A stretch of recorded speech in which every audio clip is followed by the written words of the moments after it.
ದೇವಿಯನ್ನು ಒಲಿಸಿಕೊಳ್ಳುವ ಸತ್ಯ ಮತ್ತು ಶಾಸ್ತ್ರೋಕ್ತ ವಿಧಾನ. ದೇವಿಯನ್ನು ಒಲಿಸಿಕೊಳ್ಳುವುದು ಅಂದರೆ ಆಕೆಯನ್ನು ಒತ್ತಾಯದಿಂದ ಪಡೆಯುವುದಲ್ಲ.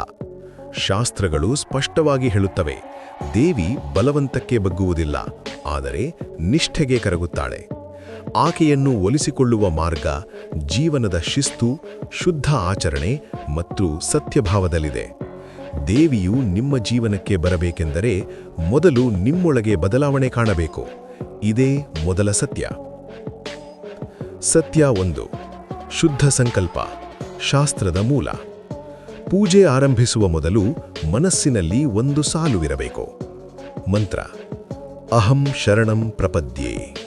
ಅರ್ಥ: ನಾನು ನನ್ನ ಅಹಂಕಾರ, ಅಸಹನೆ, ಅಸತ್ಯ ಎಲ್ಲವನ್ನೂ ಬಿಟ್ಟು ನಿನ್ನ ಶರಣಾಗತಿಯಾಗುತ್ತೇನೆ. ಶಾಸ್ತ್ರಗಳ ಪ್ರಕಾರ ದೇವಿ ಮೊದಲು ಈ ಸಂಕಲ್ಪವನ್ನೇ ಪರೀಕ್ಷಿಸುತ್ತಾಳೆ.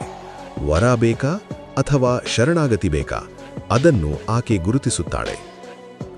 ಸತ್ಯ 2. ದೇವಿಯ ಸ್ಮರಣೆ ಕೇವಲ ಸಂಕಷ್ಟದಲ್ಲಿ ಅಲ್ಲ. ಬಹುಜನ ದೇವಿಯನ್ನು ನೆನಪಿಸುವುದು ಕಷ್ಟ ಬಂದಾಗ ಮಾತ್ರ. ಆದರೆ ದೇವಿಯನ್ನು ಒಲಿಸಿಕೊಳ್ಳುವವನು ಸುಖದಲ್ಲೂ ಆಕೆಯನ್ನು ಮರೆಯುವುದಿಲ್ಲ. ಮಂತ್ರ: ಸರ್ವಮಂಗಳ ಮಾಂಗಲ್ಯೆ ಶಿವೆ ಸರ್ವಾರ್ಥ ಸಾಧಿಕೆ. ಅರ್ಥ: ಎಲ್ಲಾ ಮಂಗಳಗಳ ಮೂಲೆಯೇ, ಎಲ್ಲಾ ಗುರಿಗಳನ್ನೂ ಸಾಧಿಸುವ ಶಕ್ತಿಯೇ. ಈ ಮಂತ್ರ ದೇವಿಯನ್ನು ಅಗತ್ಯದ ದೇವತೆಯಿಂದ ಜೀವನದ ಸಹಚರ ಶಕ್ತಿಯಾಗಿ ಮಾಡುತ್ತದೆ. ಸತ್ಯ 3. ತಪ್ಪು ಮಾಡಿದರೂ ದೇವಿಯಿಂದ ದೂರ ಓಡಬೇಡಿ. ಶಾಸ್ತ್ರಗಳು ಹೇಳುತ್ತವೆ, ಪಾಪದಿಂದಲ್ಲ, ಪಶ್ಚಾತ್ತಾಪವಿಲ್ಲದ ಹಠದಿಂದ ದೇವಿ ದೂರವಾಗುತ್ತಾಳೆ. ಮಂತ್ರ: ಅಪರಾಧ ಸಹಸ್ರಾಣಿ ಕ್ರಿಯಂತೆ ಅಹರ್ನಿಶಂ ದಾಸೋಯಮಿತಿ ಮಾಂ ಮತ್ವಾ ಕ್ಷಮಸ್ವ ಪರಮೇಶ್ವರಿ. ಅರ್ಥ: ಅಮ್ಮ, ತಿಳಿದು ತಿಳಿಯದೆ ಸಾವಿರಾರು ತಪ್ಪುಗಳಾಗುತ್ತವೆ, ನಿನ್ನ ಮಗನಂತೆ ಭಾವಿಸಿ ಕ್ಷಮಿಸು. ಈ ಮಂತ್ರ ದೇವಿಯನ್ನು ಒಲಿಸಿಕೊಳ್ಳುವ ಅತ್ಯಂತ ಶಕ್ತಿಯುತ ಮಂತ್ರಗಳಲ್ಲಿ ಒಂದು. ಸತ್ಯ 4. ನಡೆನುಡಿ, ದೇವಿಗೆ ಅರ್ಪಿಸಿದ ನಿಜವಾದ ಪೂಜೆ. ದೇವಿ ನಿಮ್ಮ ಮಂತ್ರಗಳಿಗಿಂತ ನಿಮ್ಮ ನಡೆನುಡಿಯನ್ನು ಹೆಚ್ಚು ಗಮನಿಸುತ್ತಾಳೆ. ಅನ್ಯಾಯವಾದರೂ ನೀತಿ ಬಿಡದಿರುವುದು, ದುಃಖದಲ್ಲೂ ಅಧರ್ಮಕ್ಕೆ ಕೈ ಹಾಕದಿರುವುದು ಇದೇ ದೇವಿಗೆ ಅರ್ಪಿಸಿದ ಜೀವಂತ ಪೂಜೆ. ಮಂತ್ರ: ಧರ್ಮೇ ಸ್ಥಿತೋಸ್ಮಿ ಮಾತಃ. ಅರ್ಥ: ಅಮ್ಮ, ನಾನು ಧರ್ಮದ ಮಾರ್ಗದಲ್ಲೇ ನಿಂತಿದ್ದೇನೆ. ಈ ಒಂದು ಸಾಲು ನಿಮ್ಮ ಜೀವನವನ್ನೇ ಪೂಜೆಯಾಗಿ ಮಾಡುತ್ತದೆ. ಸತ್ಯ 5. ಫಲ ತಕ್ಷಣ ಕಾಣಿಸದಿರುವುದೇ ದೇವಿಯ ಸಂಕೇತ.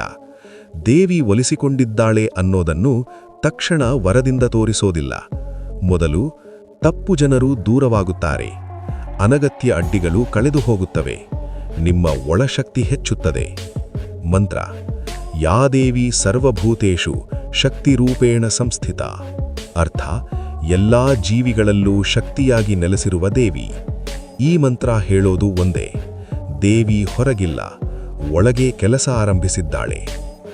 ಅಂತಿಮ ಸತ್ಯ, ಶಾಸ್ತ್ರಸಾರ. ದೇವಿಯನ್ನು ಒಲಿಸಿಕೊಳ್ಳಲು ಮಂತ್ರ ಮಾತ್ರ ಸಾಕಾಗದು, ಪೂಜೆ ಮಾತ್ರ ಸಾಕಾಗದು.